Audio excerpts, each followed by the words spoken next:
தமிழ்நாடு முழுக்க இருக்கக்கூடிய எல்லா நீதிமன்றங்களையும் சேர்த்து 10,000மோ, 20,000 வழக்குகளோ வந்து ஃபைல் ஆகும்.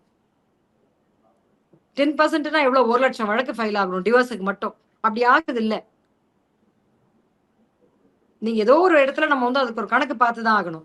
முன்னை விட அதிகமா இருக்குன்னும்போது, எனக்கு பணம் இருக்கு. எனக்கு படிப்பு இருக்கு.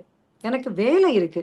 எனக்கு அவமானப்படுத்தினா தேவையில்ல. எனக்கு சுயமரியாதை முக்கியம். அப்படின்னு டிவோர்ஸ் பண்ற பெண்களை, தவறான பெண். நீ சரி கிடையாது. டிவோர்ஸ் வரைக்கும் போயிட்டேன்னு சொல்லக்கூடிய குடும்பங்கள் பாதிக்கு மேல இருக்கு. அதனால குடும்ப வன்முறைங்கிற ஒரு விஷயத்த, டொமஸ்டிக் வயலன்ஸ்ங்கிற விஷயத்த நம்ம பேசாம, ஒரு சாஃப்ட் வயலன்ஸ் மாரி, அது பாட்டுக்கு நடக்கும். அது பாட்டுக்கு எல்லாமே இருக்கலாம். நீங்க பார்த்தீங்கன்னா, அவ்வளவு கருத்து வேறுபாடு இருக்கும். கல்யாணத்துக்கு ஒண்ணா போவாங்க, காரியங்களுக்கு ஒண்ணா போவாங்க, பெரிய காரியங்களுக்கு ஒண்ணா போவாங்க. சமூகத்துக்கு முன்னாடி எல்லாம் நார்மலா இருக்கும்.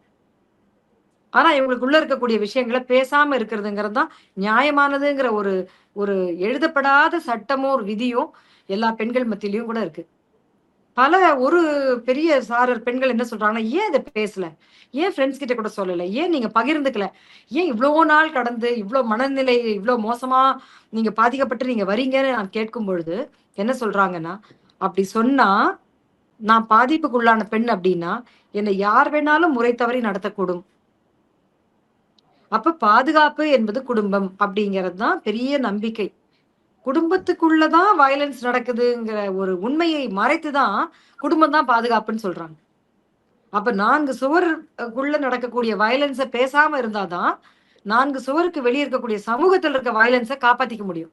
இது ஒரு பெரிய நீங்க ஒண்ணுக்குள்ள ஒண்ணு இணைஞ்ச ஒரு விஷயங்க இது. இது ஒரு பிரமிட் மாதிரி. கீழ இருக்கிறதுலேருந்து அவமானங்கள், அவப்பெயர்கள், பெண்ணுக்கு போதாமை, அவளுக்கு அதிகாரம் இல்ல, அவ தகுதியானவ இல்ல, அவளால முடிவெடுக்க முடியாது, அவ பணத்த நான் தான் கண்ட்ரோல் பண்ணுவேன், கல்யாணம் ஆகலன்னா கேவலம், முதிர்கன்னியா இருக்கிறது அவமானம், அவள யார் வேணாலும் இன்வைட் பண்ணலாம். இப்படி நீங்க படிப்படியா அந்த பிரமிட்ல இப்படி மேல போகும்பொழுது, இறப்பு நடக்குது.